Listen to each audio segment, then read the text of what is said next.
விமர்சனங்கள் இல்லாம வாழ முடியாது. அதை எப்படி மார்க்கம் கையாள சொல்லுதோ, அல்லாஹ்வுடைய திருப்தியை நாடி ஒரு செய்யறதுனால உலகமே விமர்சித்தாலும், மனிதர்கள் எல்லாம் ஒன்று சேர்ந்து உங்களுக்கு நல்லது செய்ய நினைச்சாலும் அவன் நாடணும்ல. மனிதர்கள் எல்லாம் ஒன்று சேர்ந்து உங்களுக்கு ஒரு கெடுதல் செய்ய நாடினாலும் என்ன செஞ்சிட முடியும்? அவன் நாடணும்ல. அல்லாஹ்வுடைய திருப்தியை கொண்டு போகக்கூடிய நேரத்துல உலகமெல்லாம் எதிர்த்தாலும் தூக்கி போட்டுருங்க. மனிதர்களுடைய திருப்தியை எதிர்பார்த்து போறீங்க, அல்லாஹ்வுடைய திருப்தியை நாடலைன்னா தயவு செஞ்சு வெளியே வந்துருங்க. இந்த மனுஷன் உங்களை ஒன்றும் செய்ய முடியாது. இவன் நீங்கள் மௌத்தா போகிற வரைக்கும் தான் உங்களோட இருப்பான், அல்லது உங்களுக்கு பிரச்சனை வர்ற வரைக்கும் தான் உங்களோட இருப்பான். உங்களுக்கு ஒரு ஆபத்துனா ஓடிடுவான் அந்த பக்கம் பார்த்து. உங்களுக்கு நீங்கள் மரணம் அடைஞ்சிட்டிங்கன்னா உங்களை அடக்கம் ஆகிட்டு உட்காந்து அவன் KFCயோ அல்லது பிரியாணியோ சாப்பிட்ருப்பான். அவ்வளோதான் அவனுடைய வாழ்க்கையில் உங்களுக்கும் அவனுக்கும் உங்களை தொடர்பு.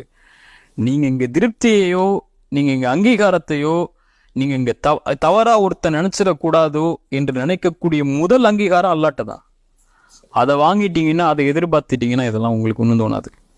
அதை எதிர்பார்க்கலன்னா, மக்களோட திருப்தி எதிர்பார்த்துட்டே இருந்தீங்கன்னா, அவங்க விமர்சிச்சிங்கன்னா, இப்படி பேசிக்காதீங்க, இப்படி பேசாதீங்க, இப்படி பேசாதீங்க, நான் இப்படிப்பட்டவன் தெரியுமா, அப்படிப்பட்டவன் தெரியுமா சொல்லி மார்க்கத்தில் நீங்கள் உறுதியாக இருந்தாலும் அவங்களிடத்தை வளர்ந்து கொடுத்து போகக்கூடிய சூழல் ஏற்படும்.